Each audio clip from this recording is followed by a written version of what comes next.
Hi guys! Hey everybody! So today, Nathan and I, we have a little sort of crafty DIY type video to show you all that should hopefully, crafty DIY type video to show you all. Nate, do you want to tell them what we're doing? So what we are going to do is make your very own bird feeder to attract birds to your yard with recyclable materials, food that you can find in your own house that might be getting old without having to throw it away, and nature. Alright guys, let's get started. So the first thing you will need is a standard toilet paper / toilet paper roll that you can find in your very own house. Then you'll need some string so you can hang the feeder. Any standard type of string that you may have lying in your house. Next you will need some peanut butter.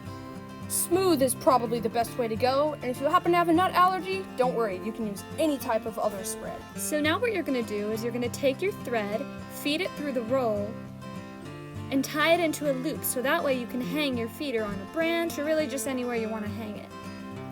And so first what you got to do is, you got to untangle your thread and figure out the size loop you want and everything.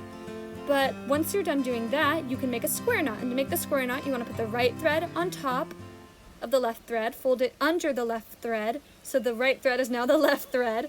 Put the left thread on top, fold it under the right thread, and pull the knot tight. There you go. So now what you want to do is spread the peanut butter onto the toilet paper roll. And that will help make the bird seed stick to the roll. So spread it with a nice non-sharp knife, butter knife. So once you've finished lathering your roll with peanut butter, you're going to want to take really any sort of bird seed. Here we have some sunflower seeds. And roll the peanut butter or butter covered roll in the seeds so that the seeds stick to the peanut butter. You want to get it nice and covered and as much seed as you can, really, so that way the birds have enough seed to eat. So now that we're done, we have to take it over to a tree and hang it up in a not super low location so squirrels can't get it, but not super high so you can reach it yourself. Okay guys, here we go. Gotta weave around all the lovely plants. And we've got 5. Okay, so for this one, what you're going to want to use are some pine cones. We have 3 types of pine cones here that you could use, but for this one, and of course you'll need string, but for this one, I think we're going to use the small pine cone. There we are.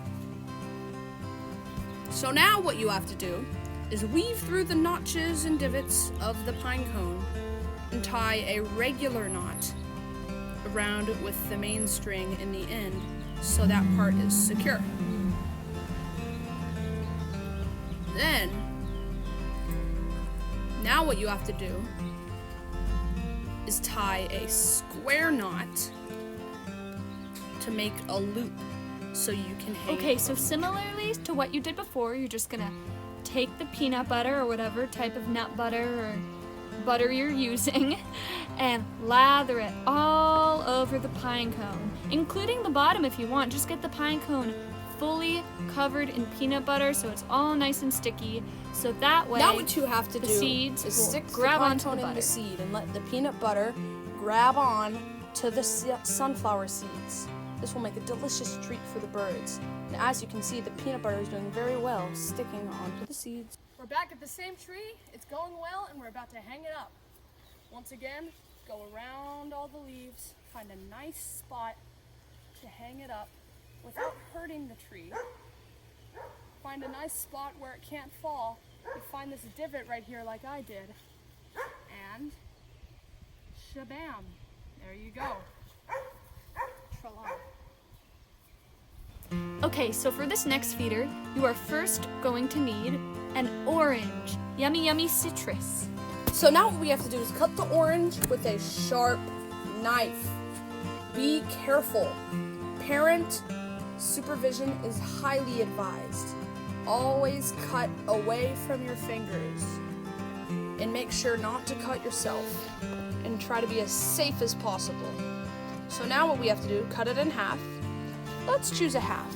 So once you cut your oranges in half, you could really just use it as is to attract any Orioles who actually love oranges. But for this project, you're gonna put one of the halves away, save it for later, and take the other half, use a spoon or a knife if you can't really get the hang of it, and scoop out the inside of the orange. So we just shoveled out all of these orange insides, and we will save that for later. But now what we have to do is cut a hole in the side. So be very safe with your knife. Cut a little divot so you can put the string through to hang it. One on the right, one on the left. Both try to center them up as much as possible. Once you've made your holes, you're going to want to take that string and pull it through the hole. And then pull it through the other hole. First you gotta find the hole, of course. But once you've found the hole and you've pulled the string through, you can then proceed to tie a square knot. Now you can fill it up with so sunflower seeds and make a nice little treat for the birds. Then what you're gonna do is take those orange insides that you cut out of the orange earlier and just drop them back in, because like I said, there are types of birds that also like oranges. And then you can take a little more seed and sprinkle that right on top of the orange. Really just make like a orange seed souffle, because the orange peel really acts as like a bowl. Now we have to hang Here's this the last one. feeder. Up Okay and guys, down. thank you so much for watching our video. We really hope you enjoyed it, and we hope that you guys are able to see some really cool birds in your backyards. Let us know what you see. We'd love to hear it. Bye. Bye.